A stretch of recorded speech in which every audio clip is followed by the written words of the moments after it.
Hi, so I'm back. This is Alison, and I'm going to be continuing with my series in self-shiatsu massage. I took a few days off from my self-isolation to get outside and do some walking in nature. It was fairly clear. In other words, people were keeping their distances. Yet it was so wonderful to see faces and hear voices. But I'm back, and it's a rainy day, and I thought I would continue with the series, completing sort of a session that goes all the way from the head, where we started, down to the feet. And again, these are sequences I'm sharing and tips that you could incorporate into any routine and do in any order. It really doesn't matter. It's what's comfortable for you.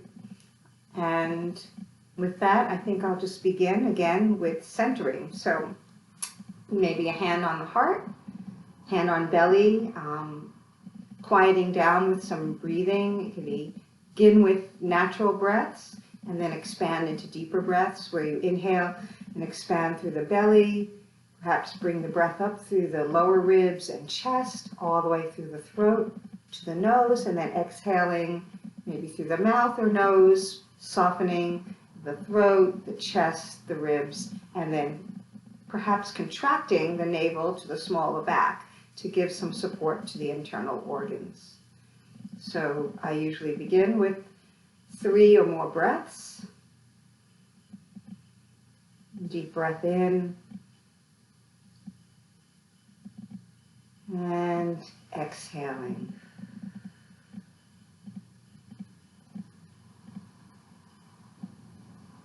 Again, breathing in, a sense of expansion, and exhaling with a sense of softening and release. Perhaps contraction. And inhaling,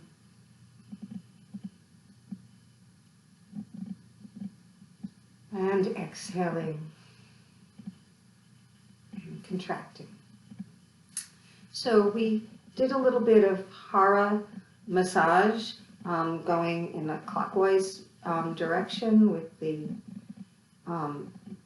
direction of the intestinal flow, and I'm going to continue down the legs.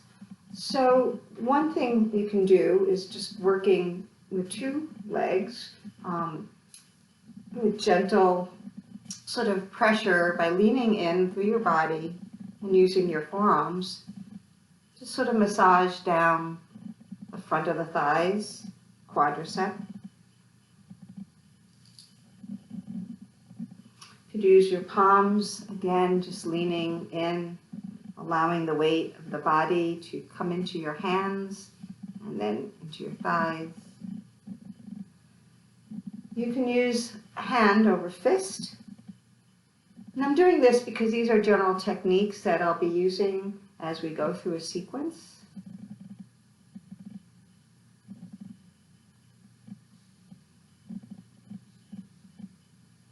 And we also can use elbow, and depending on the angle that you flex your elbow at, it will be sharper or less sharp. And also depending how much you lean into the elbow. So I breathe in, and on the exhale, I lean and apply the pressure.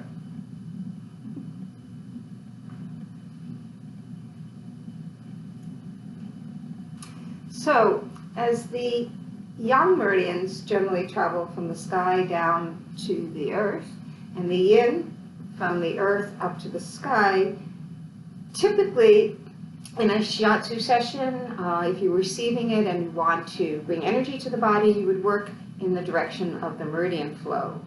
In this case, with self-massage, you really could go in either direction or follow that. If you want to calm down, sometimes you might want to go against the direction of the meridians. And if you want to bring energy in, maybe with the flow.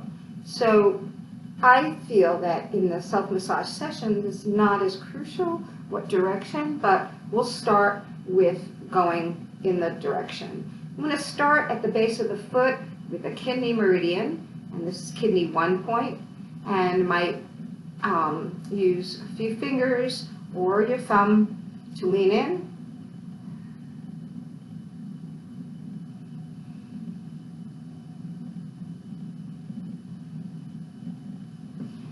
A few fingers, pull back, maybe even do the whole arch while you're there. We'll do more on the feet later. And then I'm going to follow the kidney meridian from the ankle, and this goes sort of the innermost part of the thigh, going up. And one technique might be thumb over thumb and leaning in.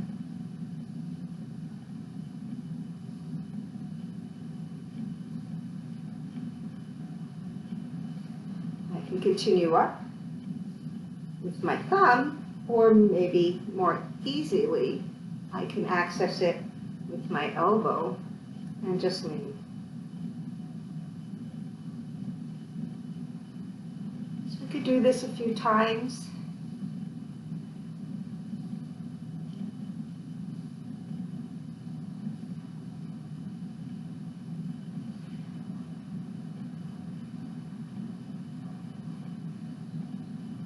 Or I can move on to the liver meridian, which runs in the middle of the leg. And this is sort of similar to what we did with the arms, dividing them into 3.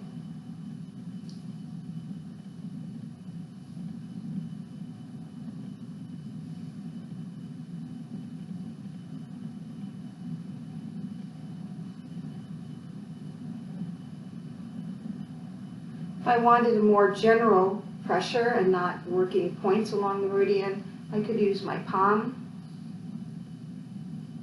leaning in and pressing the palm of the hand.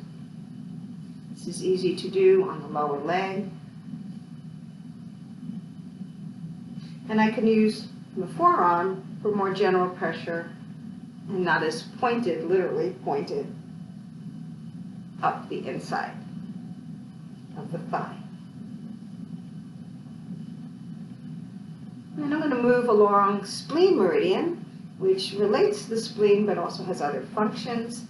And this is behind sort of the shin bone, almost along the shin bone. And I might start with a point that's about 4 fingers above the ankle, right behind the shin bone. It's often a very tender point. You can be careful about that. It can bring on lactation if you're pregnant. It could also stimulate birth if you're pregnant. So you might want to use that if you're having trouble with labor or are ready to give birth. Spleen meridian and stomach meridian are part of the earth element. So working these lines of energy brings nurturing to ourselves.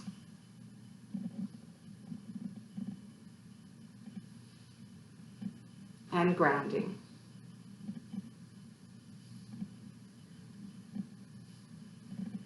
So if I find that spleen 6 point, it's usually pretty tender. So I might want to go easy, breathing in and exhaling a few times.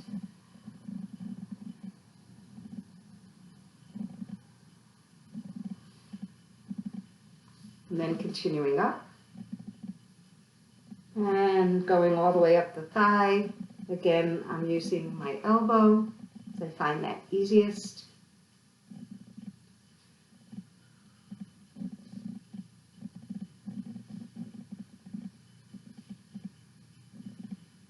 If one doesn't have an extra cushion or chair or something to rest the leg, or if you're on the floor, this also is easier maybe and possible because you can extend or fold your leg in. But you can, if you have the flexibility, cross it over your other leg and work in this fashion. The inside and then up the thigh. You can also use your palms. You can use your fist. With some assisting with the other hand on the fist. And maybe even the knuckles.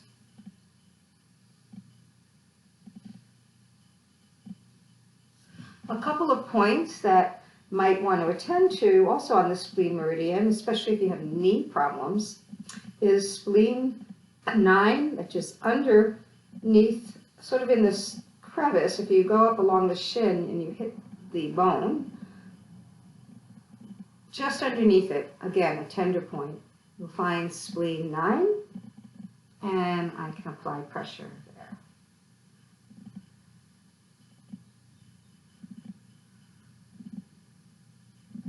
So under the tibia.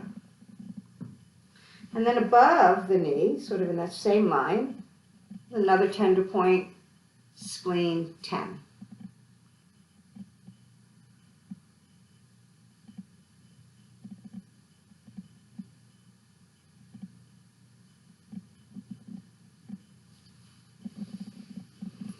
And then if I want to do the other side, if I want to go within the line and energy of the meridian, I would travel down the leg. And for this, because it's easier to show on this side, with this leg, I'm going to work this leg. If I was doing this by myself, I might do one leg, all the meridians, the lower leg, the upper leg, and then go to the other. But really, you can play with it and choose any order that you like. You could just do the upper leg and then do both lower legs, whatever. So let's say we did the inner yin meridians. I'm going to work with the yang meridians. So stomach meridian, which is again that earth element that works along with spleen, travels here. And so I might use thumb over thumb, working down the stomach meridian to the knee, continue down along the fibula, just behind it. I could also use my elbow again, and leaning this way, applying pressure in towards the meridian, line of energy.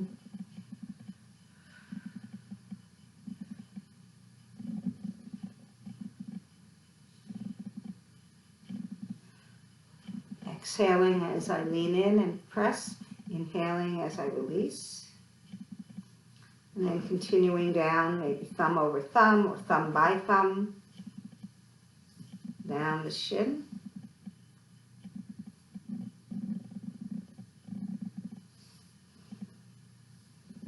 Lower leg.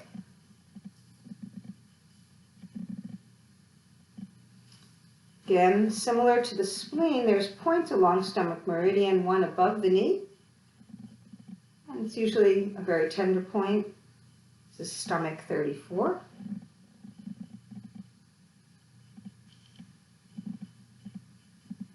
These points might help with digestive issues, but they're also good for knee problems.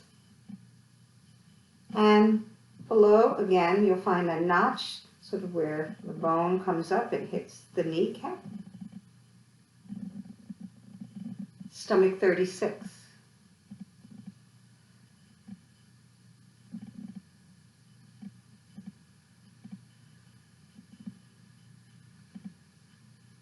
Moving on to what we call the gallbladder meridian, which runs pretty much along the seam on the side of the leg, directly beside, like where the seam of your pants, if you have a seam. These leggings don't, but this would be the general line. Similarly, I could use 4 fingers, I could use my thumb and rock.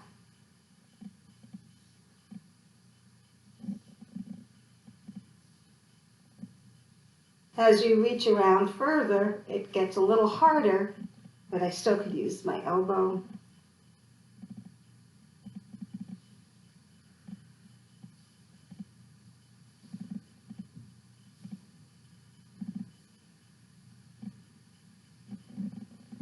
And again, I could do that several times.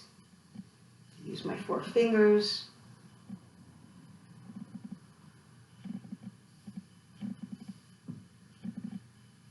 A point along the gallbladder, which you can find by standing up and reaching your hands down along the side and just curving your fingers in. Usually it's about midway between the pelvis and the knee. There's another tender point. This is gallbladder 31.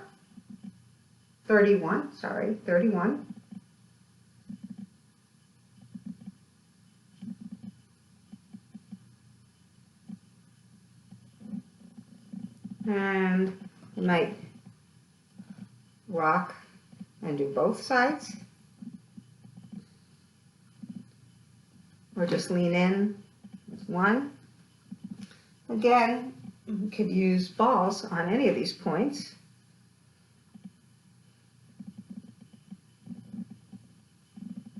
Or pressing in, doing hand over ball. Like a foam roller, you can also use the ball down the gallbladder meridian, which often gets tender if you're doing a lot of exercise, running. And I can use this as an aid towards applying pressure, hand over the ball. I want it a little harder and more pointed. Again, you can use a racquetball. Smaller, firmer, has a deeper sense of pressure. I'm going to the bladder meridian. Might come down through the back of the leg. The bladder meridian actually has two channels, but we're going to mainly work the one that's in the center and the back of the leg. And it comes through here to the pinky. So I could just let the weight of my leg fall down and use my two fingers, my four fingers, sorry, two hands, 4 fingers, 8 fingers, 2 hands. And use the leverage of my leg to allow pressure. If my foot's on the floor, I can also just curl up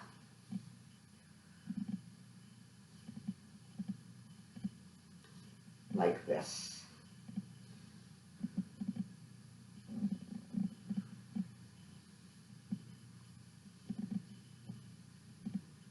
And then if I want to continue down the calf, I can use again my thumb over thumb and lean in.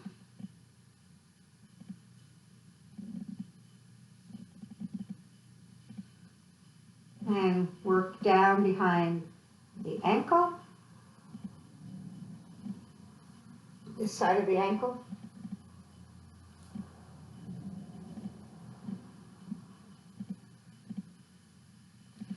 The ankle, actually using your thumb and the other finger, if you squeeze behind the ankle, you'll get a kidney point, kidney 3, and bladder 60. Squeeze around the Achilles, behind the ankle bones.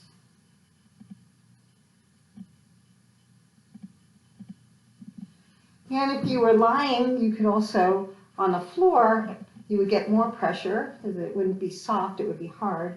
You can use your hands, or you can also use a ball.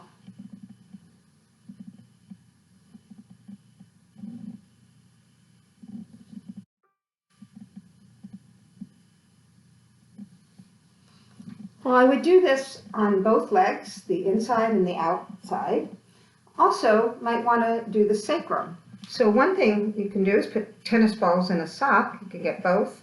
This is also good as a roller if you're doing the spine, like lying on the floor and moving the balls along the spine or rolling. But this way I can get some sacral pressure. My hands on the balls on both sides. You can go from the top of the pelvis down, leaning into it as I press. If I had a firm back of the chair, I could put it between my sacrum and my back and the chair. And then to do the hip, gallbladder 30 point, which is right in the indentation, again I can use a tennis ball. If I was on the floor, I could lie and allow the weight of my body to just sink into the ball Could do that even with gallbladder meridian. Could do this one side and the other. Little movement of the pelvis.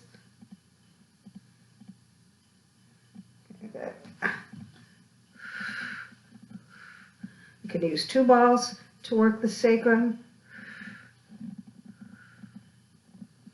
Really, you could be creative. I could roll them. It's very light stimulation, or I can lean. A little more firm, a little deeper. Okay, doing the ankle, again, as I said, you can find the kidney point on the inside and the bladder point on the outside. You can squeeze. And then just to energize the ankles like we did the wrists, you can do ankle rolls, both directions, maybe inhaling in one direction, exhaling in the other. Same thing, flexing and pointing, maybe inhale and exhale, or reverse it, inhale and exhale, working through the ball of the foot to gain some flexibility in the foot.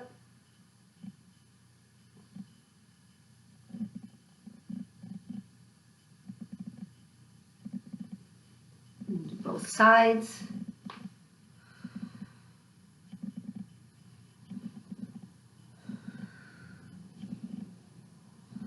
So if I want to slow it down, inhaling and exhaling.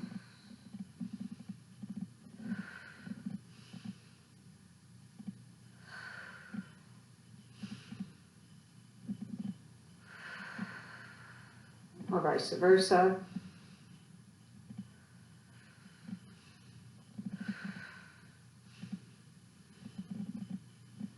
Really working through the whole foot. And then the best part is massaging the feet. This in itself is fabulous. I highly recommend at the end of the day before you go to sleep.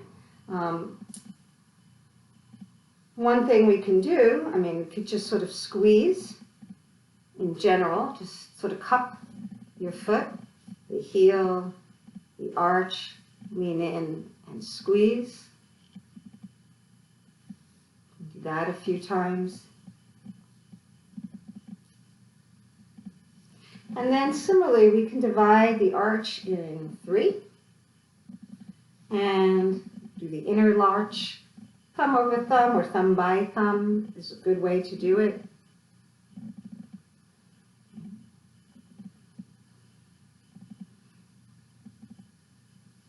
In the middle, find that kidney 1 point.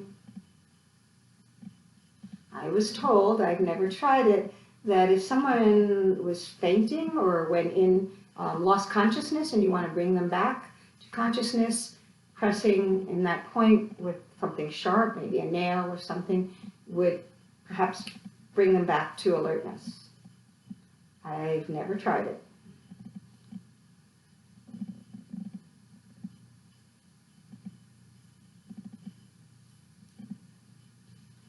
And it's a good point for relieving stress and sort of bringing tonification to the body.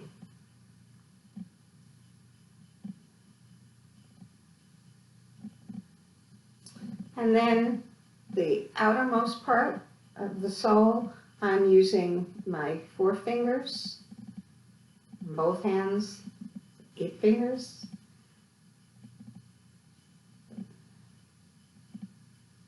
But you can also use your thumb.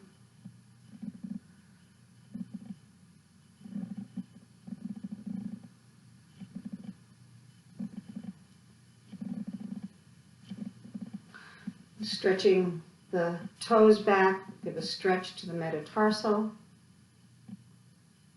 sort of like what we did with our hands. And then I'm also going to apply pressure between the digits. I could stroke.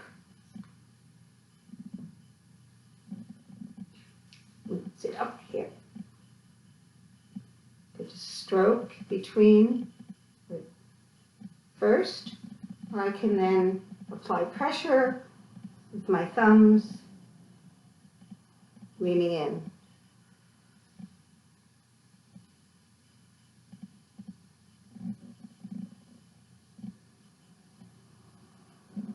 Between each digit.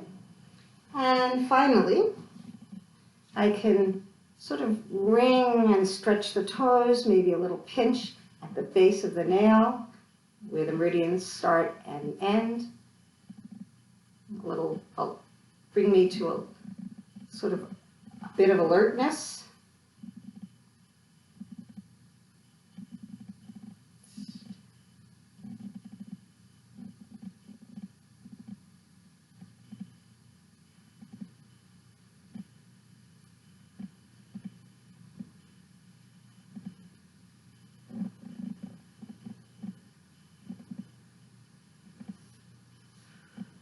And I would then do the other foot. Again, working all sides of the arch. I'm not going to do this 3 or 5 times each, but of course you could do these lines as many times as feels right or good. If you have a lot of tension or cramping in the foot, this is really good and helpful. I can use my forefingers on the outer side. I could use 8 if I want. Find that kidney 1 point and lean in my thumb.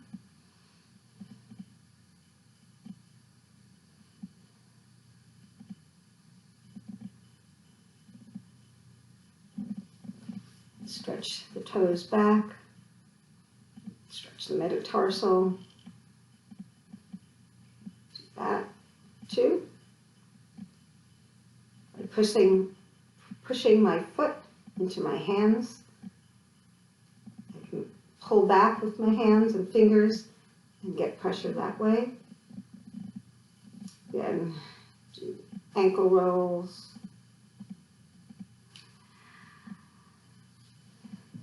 Work the metatarsal, upper metatarsal, backside, between the toes, the digits.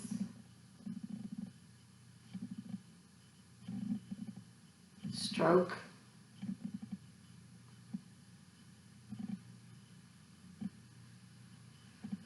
And ultimately massage each toe, maybe wring them, little pinch.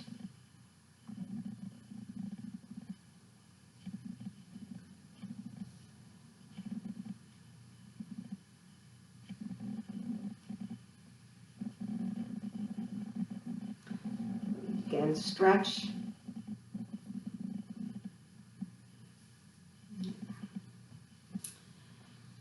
If it was nighttime, I might be ready to sleep. Maybe I would place a hand on my forehead or over my eyes now, on belly, in center. I was lying down. But if I'm doing a seated session, again, I might return to my hara and my heart.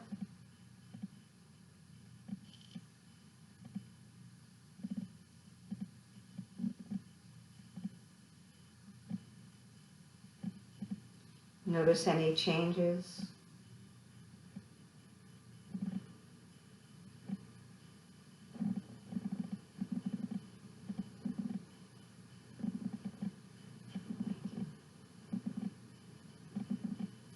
So, I thank you for joining me in this experiment of sharing self-shiatsu massage with you.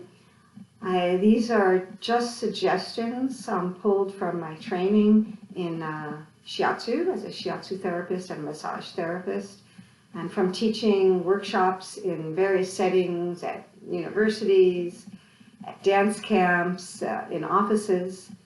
And I just hope you'll use some and play and feel better, and at least feel nurtured and touched, even if there isn't someone else there to touch you. Thank you.